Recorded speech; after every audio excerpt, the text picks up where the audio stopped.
It's been 3 weeks since we've been on the road, so we wanted to share with you some of the good, the bad, and some tips we have for anyone who is doing van life or is thinking about doing van life. We'll start out with the bad.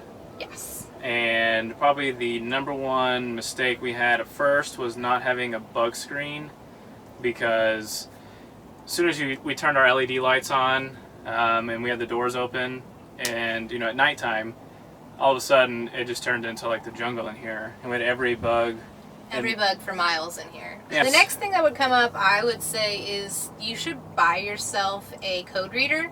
And the reason we say that is we were traveling down the road and our check engine light came on, and we didn't have one at the time, so we had to backtrack about 15 miles back into the city we were in, which was in Amarillo, Texas then. And we had to go to a specialist and a mechanic to look over our van for them to tell us there was nothing wrong, it was just a glitch. So buy yourself the code reader, save yourself the money of going to the mechanic, and you'll know if something is serious or if you are able to just move on. Yeah, it's an OBD2. It was like $50. We bought it at AutoZone. Yeah. The next, I guess, thing we've learned is we just go way too fast.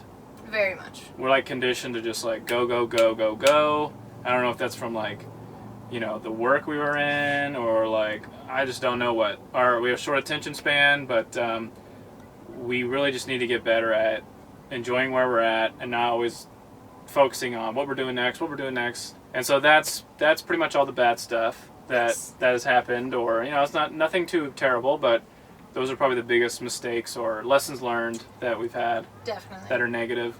As far as positives, we've definitely learned that not to be afraid to ask people in the local area about where to go, or what to see, or anything. Don't rely on just internet reviews, because half the time those are they're not reliable, and the people that are there all the time, they know. People are a great resource when you're on the road. We've had someone help us find a great campsite. We've had someone deliver us firewood at our campsite. Oh, yeah. And we've had someone suggest us a really awesome swimming hole that you wouldn't expect to find in Bryce Canyon. So really rely on just people. I think this whole experience is about opening yourself up to people and the experiences you can have. So don't be afraid to use that resource. Yes. So we were at Bryce Canyon. We were sweaty, hot, and sandy, and everything. All the above. So like the one thing we wanted to do, there was no Planet Fitness around, so the one thing we wanted to do was get in some water. And I walked over to the visitor center and just started asking whoever, is there anywhere we can swim? And people were like, the hotels. And I was like, no, we're not staying at the hotels.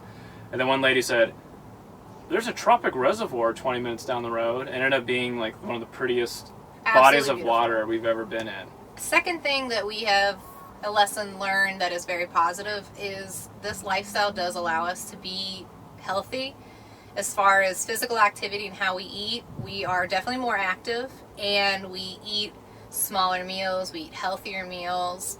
So I think that aspect is a really huge positive, that it does force you to have a healthier, active lifestyle. We want to be extremely frugal, not spend any money. So we go to free campsites. We do not go out to eat unless it's like a must, like the All-American Diner. We've gone out to eat twice in 3 weeks.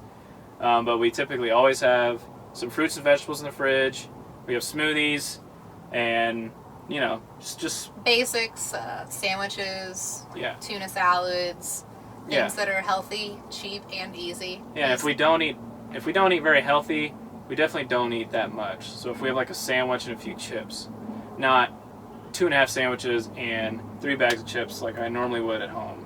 Related to that, very much, our fridge is key, and the only way our fridge works is because of our solar panel.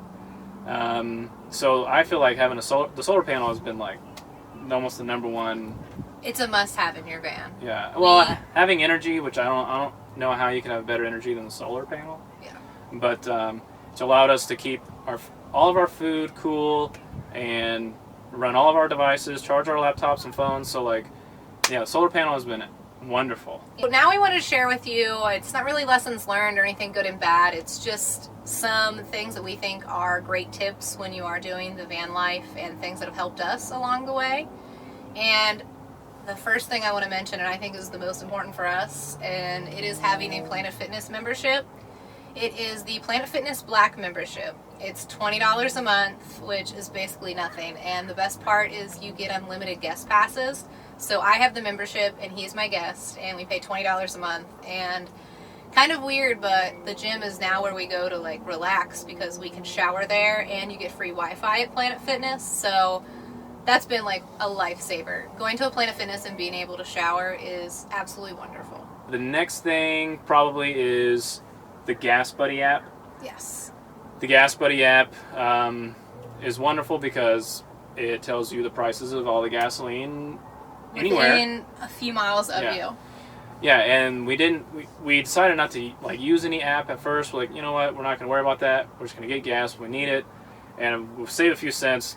Like, that's not a big deal. But it turns out it's not a few cents. It can actually add up to quite a bit, and we learned in Albuquerque. We filled up our tank, which is 26 gallons, and we drove down the road. It was less than 5 miles away, and the gas was 18 cents per gallon cheaper. So if you can do the math and you do that at least 10 times, you're wasting a bunch of money. You know, not all, I guess, free campsite resources are the same. We typically use freecampsites.net and Allstays. We downloaded the Allstays app. It's very easy to filter everything out. As long as you have Surface, it is a wonderful app. However, sometimes there is conflicting information on these things. Yes, or there'll be something on freecampsites.net that isn't on Allstays. So really use both to your advantage and find the best campsite for you. Our next tip is really just for the ladies. What I use, and I would suggest getting it if you are doing this, or even if you're just camping for a weekend somewhere, is called Go Girl, and it's on Amazon for $10. And it's this little device that lets you stand up and pee. And what's really great is when you're in the van and you might have to pee in a bucket or something disgusting like that, it helps you do that without creating a mess. So it's been well worth the $10. Okay, now can you show us how it works? No. Also, we forgot a few things in Houston. We were trying to figure out how to get them because we're not going back.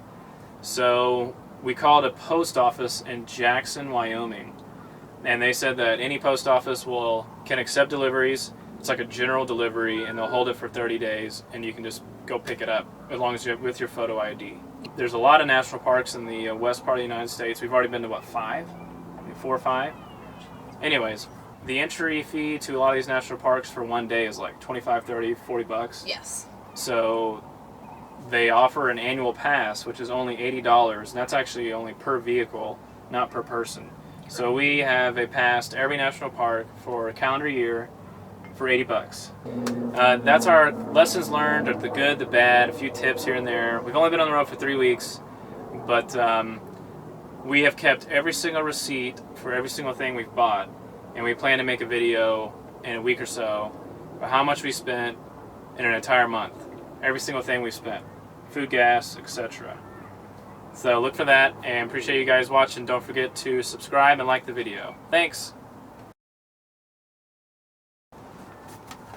All right, babe. Hopefully I was really bad. recording that whole time. Yes.